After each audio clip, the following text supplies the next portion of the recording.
Welcome to the Sound in Marketing podcast. I cannot believe that I have done this 100 times. Seeing as this is the 100th episode, I tried to figure out how to do it differently. I thought about bringing on a special guest, but all of my guests have been so special that just didn't seem any different. So what I landed on is I wanted to write something and then read it to you in the style of a How I Spent My Summer Vacation paper. The Sound in Marketing podcast started way back in May 2019. To really get a reference as to how long ago that was, it was before COVID. What I knew back then about sound in marketing was very minimal. A couple of years before that, I had started to research the topic of sound usage in marketing. All that I knew at that time was that what I was learning was fascinating and so relevant, and I was absolutely floored that no one else seemed to be reporting about it, or even talking about it. It was so obvious to me that sound was important, obviously, seeing as I'm a composer, so why wasn't that so clear to everybody else? As proof that sonic branding and sound in marketing wasn't being explored, I give you Exhibit A, my Google alert notification that I had set up. I was only getting alerts maybe once every other week, so I started researching and trying to report on what I was researching on my own. Check out the first 6 or 7 episodes. They were definitely a work in progress. I realized really fast that this stuff was happening in real time, and one reason that the pros weren't writing and reporting on this stuff was because they were busy. So I started inviting them on the show. I have to give props to Patrick Givens, formerly of VaynerMedia, now of Amazon. He was the one that suggested interviews, and so, of course, I started with him. Once I started reaching out, I realized that I could give a platform to those who were in the trenches, making sound and audio and sonic branding happen.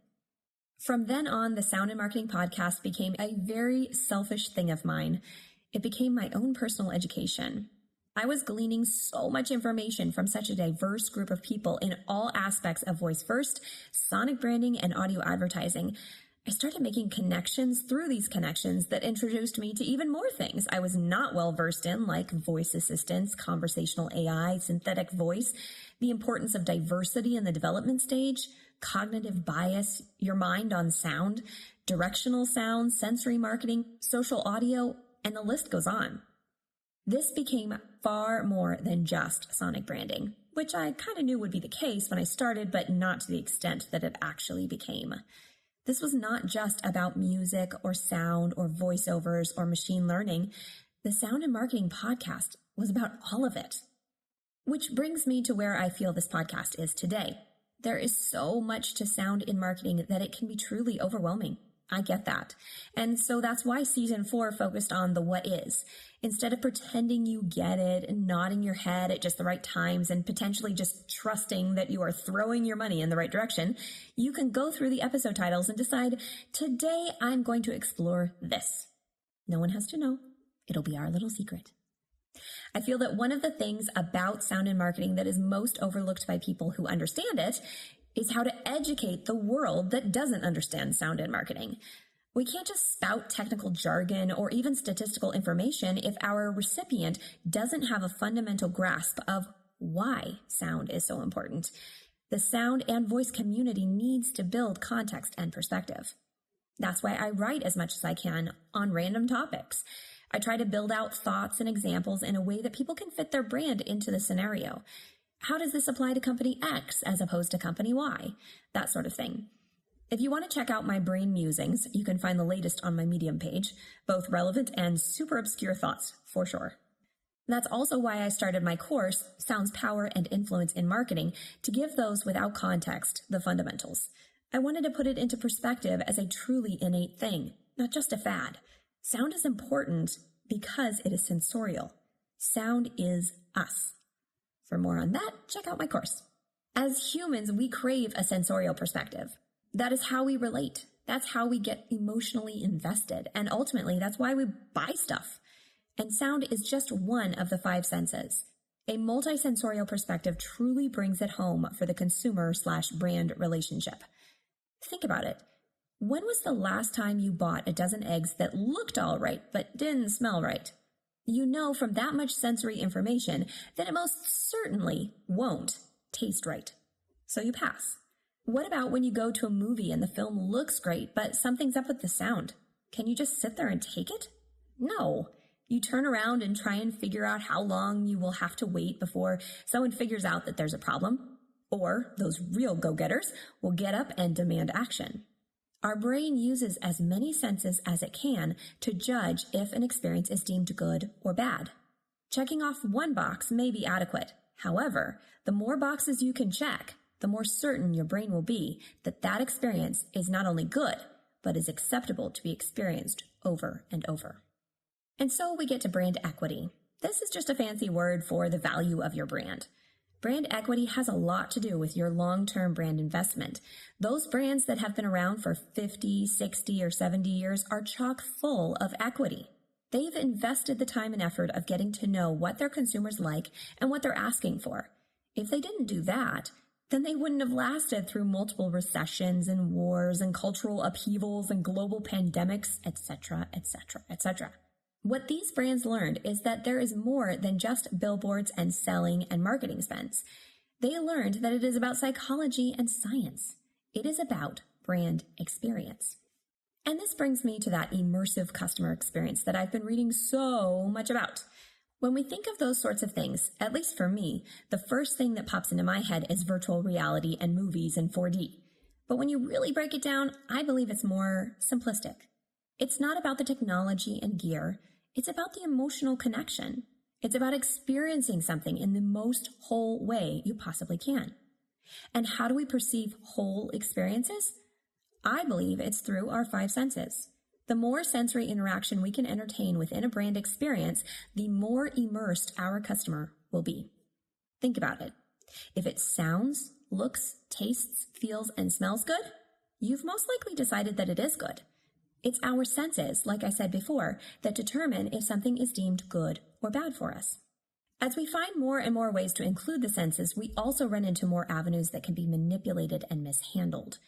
I learned in my sound and marketing studies that things like conversational AI and synthetic voice are so brand new that there are actually no real rules and guidelines set in play yet. And because of this, it is ripe for misuse.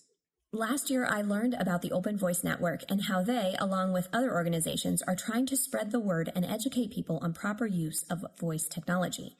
Through my conversations and relationships, I learned stories of fraudulent activity on sensitive documents through altered voice identification, the theft of a voiceover artist's intellectual property, i.e. their voice, and the misleading publications that are not necessarily authenticated that spreads lies to the public. And just like any other industry or community, diversity is crucial, but hardly cultivated as of yet within the production of AI technology. As Noelle Silver puts it, AI is only as smart and educated as the developer that trained it. In her field, she sees very little diversity, both in cultural and physical capacity. And that's not just her saying that. Many of my guests have confirmed that her story is not isolated.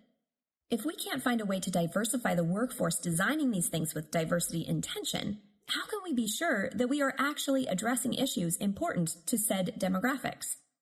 I'm a white female from the suburbs. I can read all I'd like about what it is to live in Compton, but I'm still a bystander, a poser. There's no way I can represent what South Central wants and needs.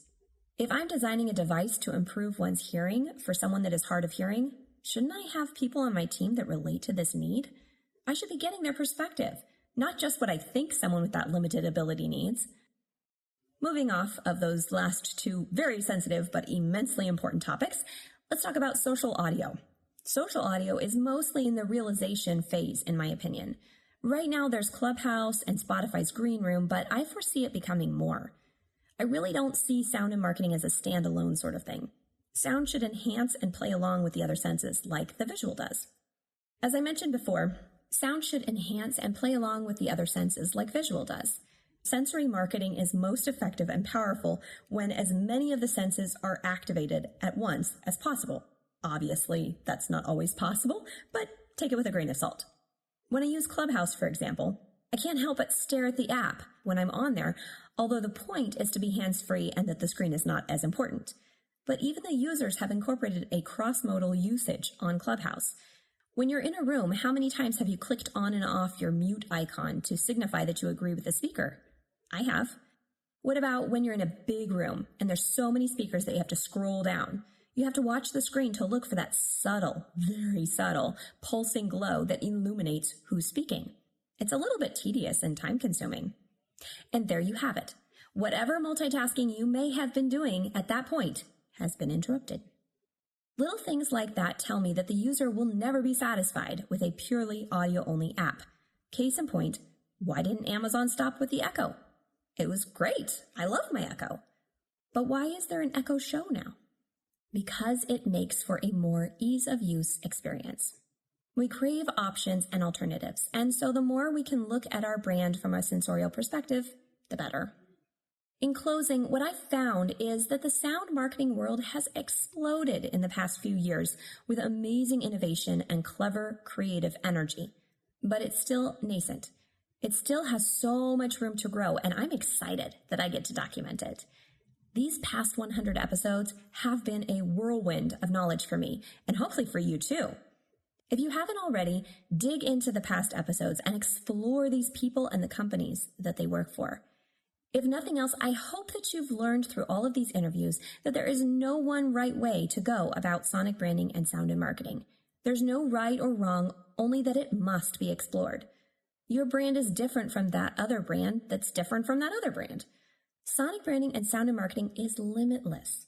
There are so many creative outlets that you could explore with sound that I couldn't even begin to list them. And that's probably why this podcast has lasted so long.